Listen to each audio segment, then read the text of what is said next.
Hi guys, how are you doing? This is your boy Daniel and welcome back to my channel. I'm super excited to be sharing a special video with you guys. I'm going to be introducing all of our pets in this house, from our cats to our Labrador Cooper, which you already met, to our reptiles and the fish in the aquarium. I'm also going to be showing you how to clean their enclosures, so without further ado, let's get going with the video.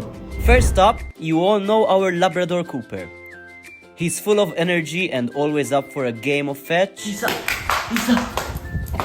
He's 3 years old and loves spending time with me. Look at that happy wagging tail. Next are our two cats. This is Tommy, my amazing 20-year-old senior cat.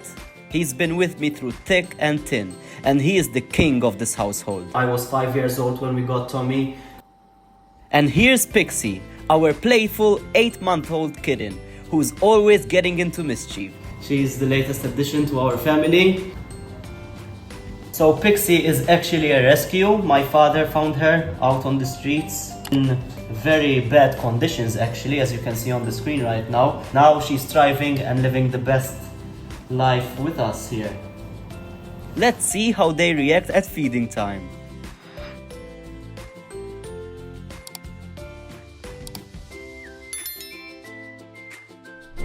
Now let's move on to my reptile friends. First, meet my 2-year-old Crested Gecko Camo. Lately, I just found out it's a female. There she is, spotted her right away. So this is Camo right here. She's a Crested Gecko, 2 years old. Crested geckos are a fascinating little reptile originally from New Caledonia, a group of islands in the South Pacific. Crested geckos are arboreal, which means they love climbing and spending time in trees. They've got these sticky toe pads that help them scale almost any surface with ease. Such a beautiful reptile, and I really recommend for any beginners to start off with any reptile. Crested Gecko and the Leopard Gecko, which I'm going to be showing you next, are the perfect reptiles to start off with. Cleaning their enclosures is an important part of keeping them healthy. Let me show you how I do it, step by step. Okay, so for now, I'm gonna be putting her in here, just for now, Camo. And now we can start off cleaning her enclosure. We're gonna start off by removing all the plants over here. In the wild, their diet consists of fruits, nectar, and the occasional insects. But in captivity, they thrive on specially formulated gecko diets. They're happiest in temperatures between 72 and 78 degrees Fahrenheit, or 26 to 28 degrees Celsius. Perfect for mimicking the tropical forests of their homeland. Every month I'll clean the plants and the sides of the enclosure. I'll make sure the soil is still good, but I will actually change everything from the enclosure every 2 to 3 months depending on the state of each enclosure. Okay, so after I filled almost halfway, we can start cleaning, and we actually need this bacterial cleaner.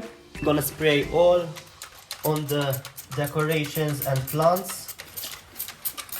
Okay, let's go. Here's a fun fact about crested geckos. They were thought to be extinct until they were rediscovered in 1994. Aren't they just amazing? By letting the plants and decorations dry, it's time to clean the inside of the enclosure.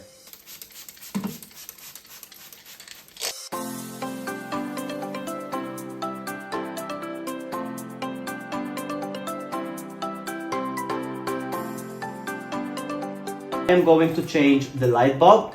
Now that the weather is actually getting pretty cold and the temperature is only going up until 24 to 25 degrees Celsius, I need a 100-watt light bulb. So I went and bought a new one. So this is actually going to make the enclosure warmer.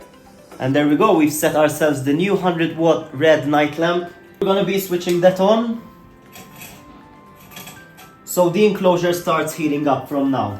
Once most of the decorations are mostly dry, we can start putting all the stuff back. So I kind of know how I'm going to be decorating it this time. Every time I clean the decorations, I change the format of how everything is placed, just so the gecko doesn't feel like he's same place all the time.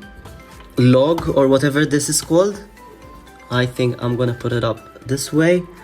Let's make sure it's steady so it doesn't fall. Okay, that's about right. That's exactly how I want it to be. Now we're going to put the water, going to be set on the cool side of the enclosure, the opposite of where the light bulb is. This one back here.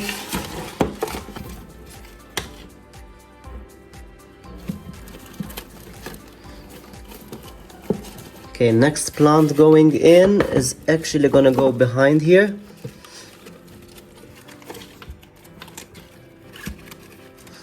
That will go underneath the log. Okay, perfect. I'm gonna put the skeleton, which I think would actually look really cool right around here.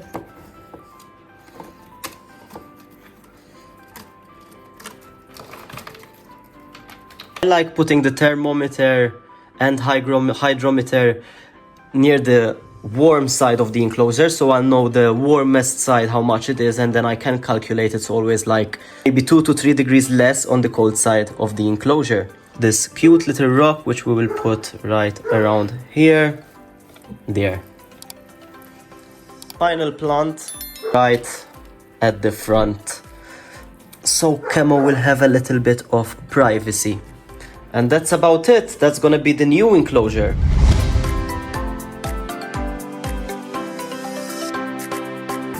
As for the food for Camo, I've got this Necton in strawberry flavor.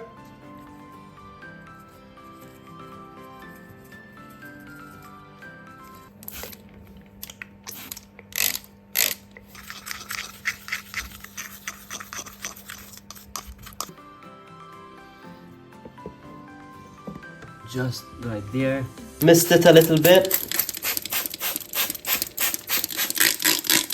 When it comes to misting, I like to mist the enclosure for Camo 3 times a day. Early in the morning as soon as I wake up, at around 4:30 to 5 p.m. and before I sleep. I usually mist it for 30 seconds every single time I do it. It's time to see your new enclosure, Camo. There you go. There she goes. So usually she just stands there for a while, tries to figure out what's going on and where she is. There she goes.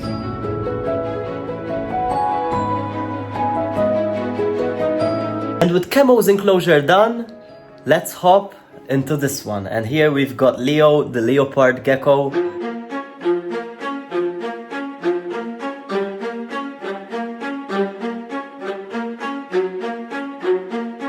And here's my 2-year-old Leopard Gecko, Leo. Look at those beautiful spots. Leopard geckos are a unique and charming reptile species native to the arid deserts of Afghanistan, Pakistan, and parts of India. Unlike crested geckos, leopard geckos are ground-dwelling, making them terrestrial. They're famous for their cute little smiles and movable eyelids, which are rare in the gecko world. In the wild, they feast on insects like crickets and mealworms, and in captivity, they enjoy the same crunchy treats. Leopard geckos thrive in warm temperatures around 75 to 85 degrees Fahrenheit during the day, with a hot spot reaching up to 90 degrees. After all the decorations are washed and clean, it's time to be setting this enclosure as well.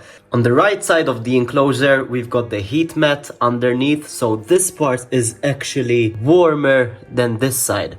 So on the warm side, I usually put this log right here, and on the other side I will put this humid cave, which will be on the colder side of the enclosure. We will put the water source over here. And I am trying to figure out how we're going to be placing this. Maybe we will change. Yeah, I kind of like that. Okay, so we'll put the entrance like that. Make sure there's no pointy edges on the ground that would harm the gecko. That looks about right. And last but not least, we've got this fake cacti, which we will put right there.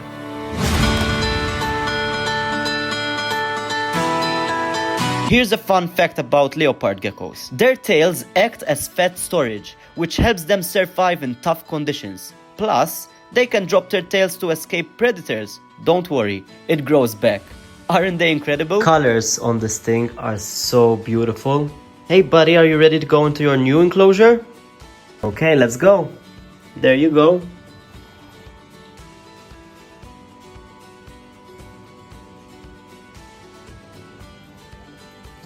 And there he goes. He's going straight to the cave, isn't he?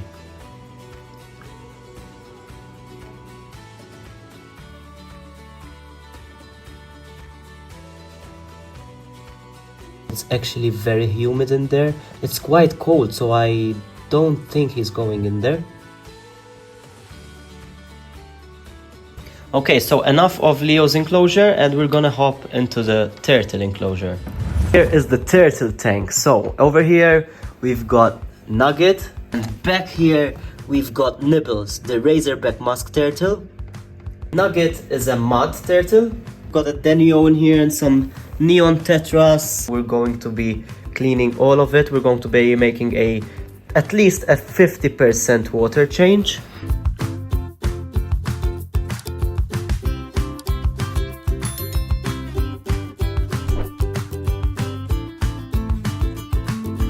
This part, it's very important that you do not throw away this water. With this water we're gonna be cleaning the filter, just because this water is cycled. We do not need normal tap water to clean the filter especially.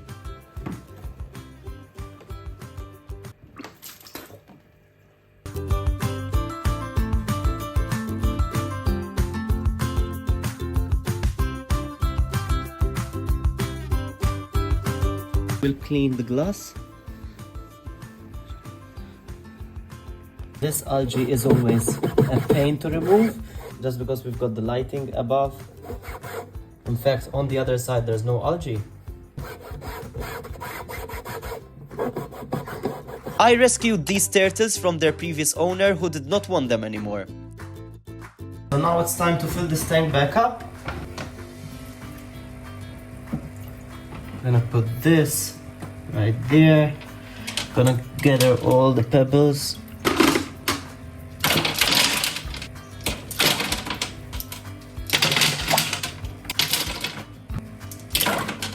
We've got a bucket filled with tap water, and because we're using tap water, we're going to be putting this water conditioner, which actually removes chlorine and heavy metals. Every bucket this size, I will put one tap like that.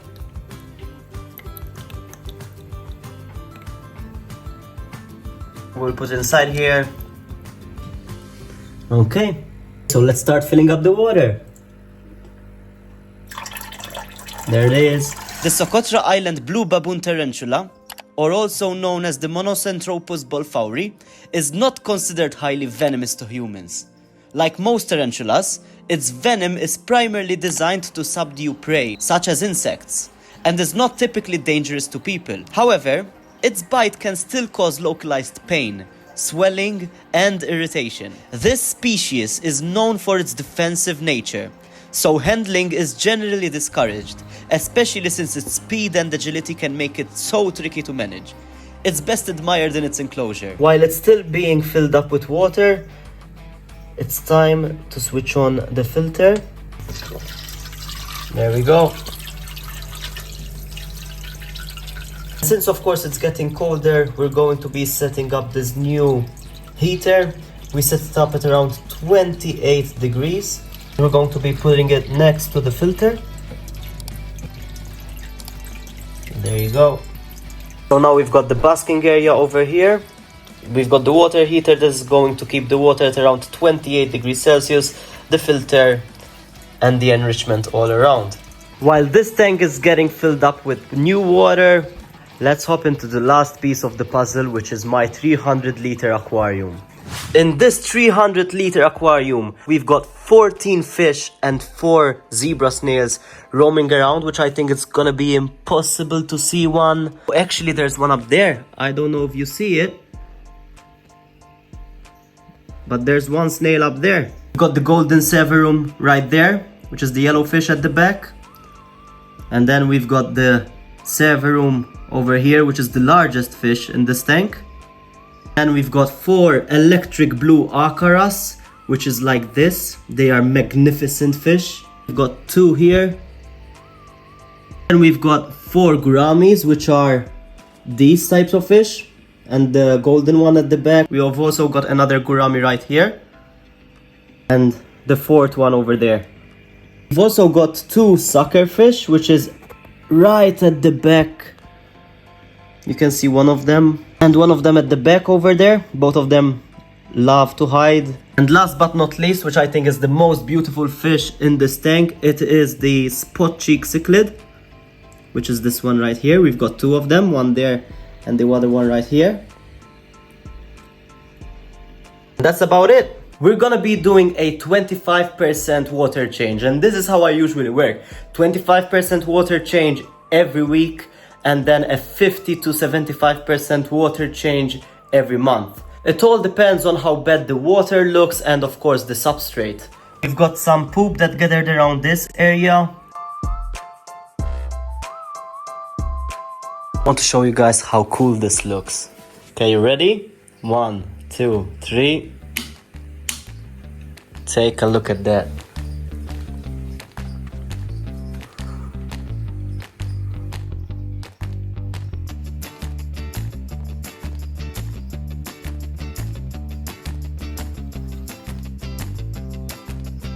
And last but not least, it's time for feeding.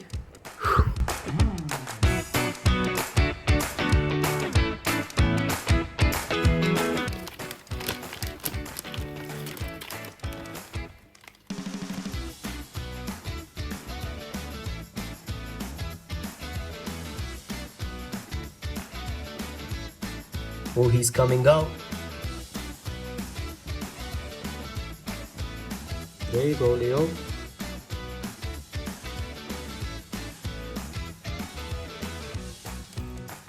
Oh, nice catch, buddy.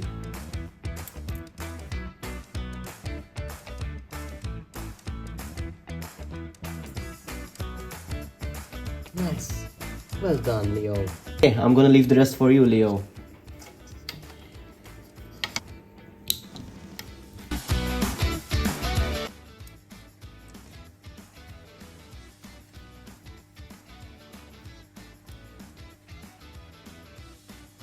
You want one, Camo?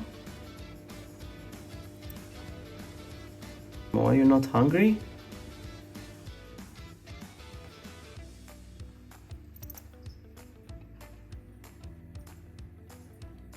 That's what you want, not crickets.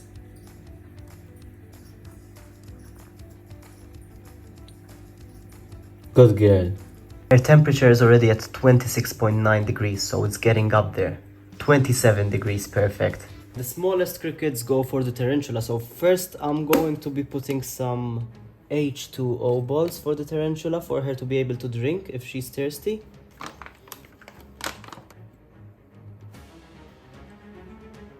Okay.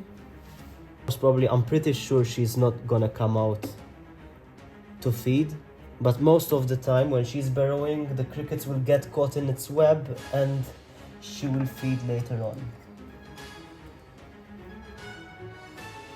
It's time to feed the fish, and this is what I'm going for at the moment. It's cichlid food.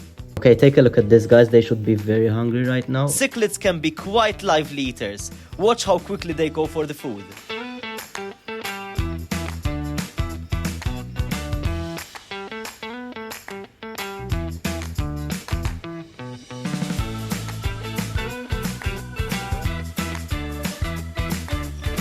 That's all for today, everyone. I hope you enjoyed meeting all my amazing pets and learn about how I care for them. Let me know in the comments which pet was your favorite, or if you have any suggestions for future videos. Don't forget to like, subscribe, and hit the notification bell so you don't miss any of my pet adventure and future videos. See you next time. Thanks for watching!